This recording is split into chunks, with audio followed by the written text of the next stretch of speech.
क्रिया।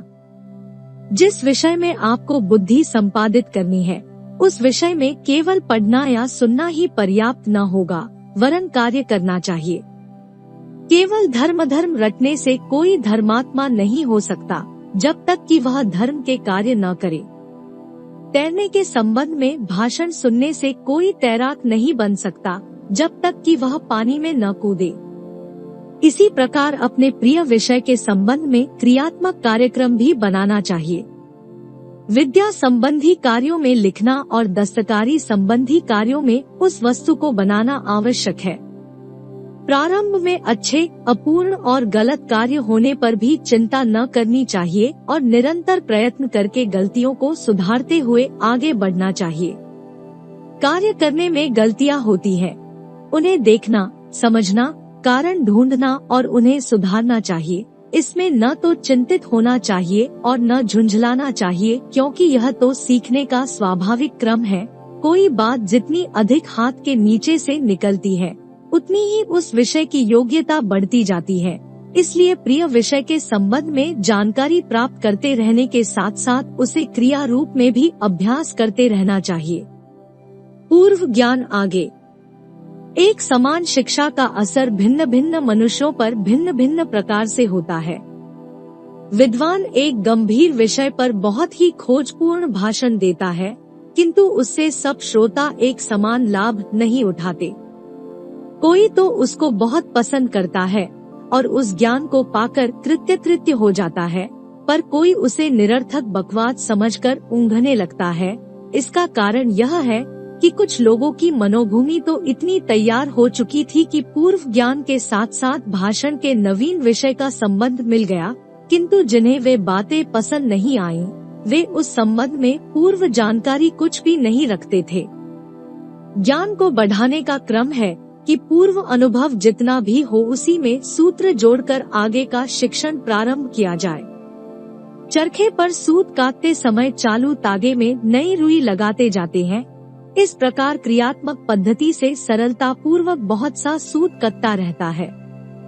पूर्व तागे को जहाँ का तहाँ छोड़कर उससे संबंध जोड़ने की परवाह किए बिना आगे का सूत काटना आरंभ किया जाएगा तो परिणाम असंतोषजनक होगा।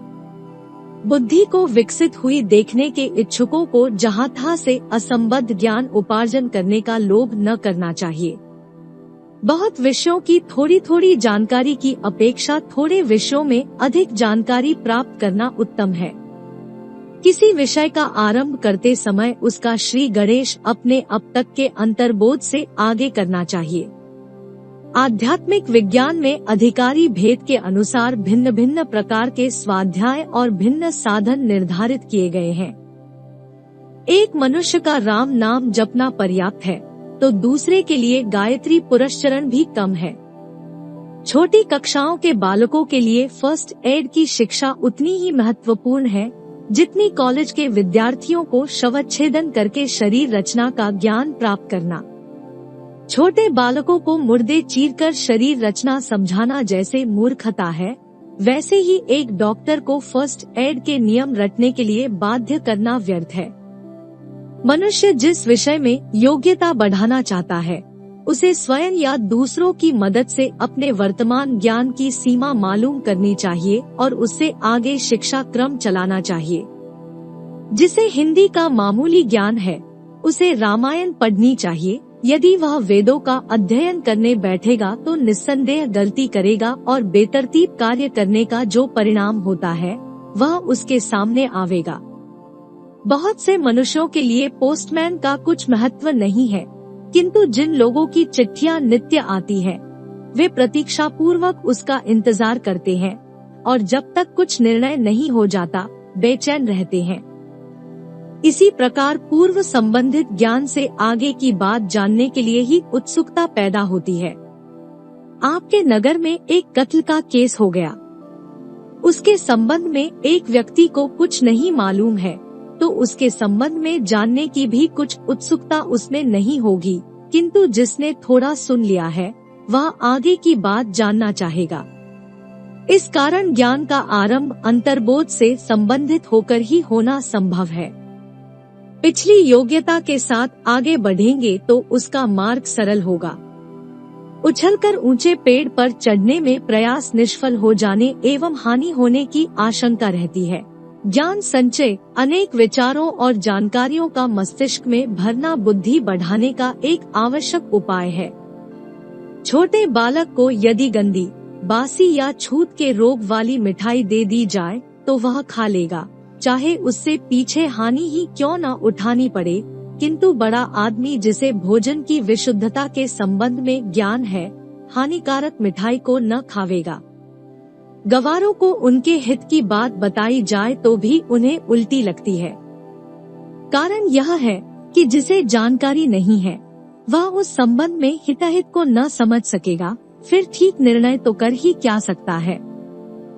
इसलिए जीवन की महत्वपूर्ण समस्याओं और आवश्यकताओं के संबंध में हमें अधिक से अधिक ज्ञान का संचय करना चाहिए। उत्तम पुस्तक पढ़ना, योग्य व्यक्तियों से पूछना और ज्ञानपूर्ण वातावरण में रहना अधिक जानकारी प्राप्त करने का मार्ग है। इन्हें अपनाने से बहुत लाभ हो सकता है। गहरी दृष्टि, सरसरी निगाह से दुनिया को देखने पर इसमें कोई खास विशेषता नहीं मालूम पड़ती और यह सब काम यूं ही साधारण रीति से चलते प्रतीत होते हैं। परंतु यदि गहरी दृष्टि से देखा जाए तो हर एक घटना हमें कुछ शिक्षा दे सकती है।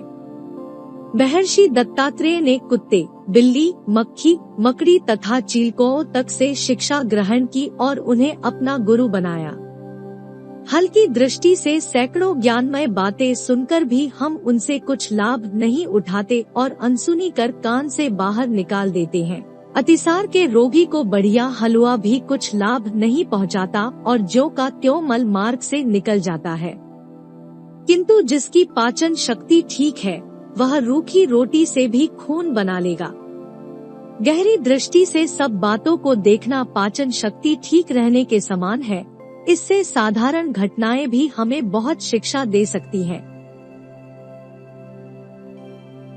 सैकड़ों मुर्दे निकलते हुए हम देखते हैं, पर कोई विशेष असर नहीं होता, किंतु गौतम बुद्ध पर एक मुर्दे ने बहुत असर डाला। वे सोचने लगे कि मेरा भी यही होना है। इस साधारण दृश्य से उनके मन पर बहुत गहरा असर पड़ा, यहाँ तक कि उनकी जीवन दिशा ही बदल गई और राजपाट छोड़कर सन्यासी हो गए। देखने का उद्देश्य आध्यात्मिक सेवा भाव, शिक्षा प्राप्त करना, स्वार्थ साधन, चोरी आदि चाहे जो भी है, यदि बारीक दृष्टि से सांसारिक दृश्यों का निरीक्षण किया जाए तो पग-पग पर अपने काम की बहुत सामग्री मिल सकती है। बूंद बूंद से घड़ा भरने की बात तो प्रसिद्ध ही है। आप दैनिक जीवन में जो कार्य करते हैं, रोज रोज अपने आसपास जो घटनाएं घटित होती हैं, उन पर शिक्षा प्राप्त करने के उद्देश्य से बारीक नजर डाला करें तो प्रकृति की इस पाठशाला में बुद्धिमान बनने योग्य बहुत सामग्री प्राप्त कर सकते हैं।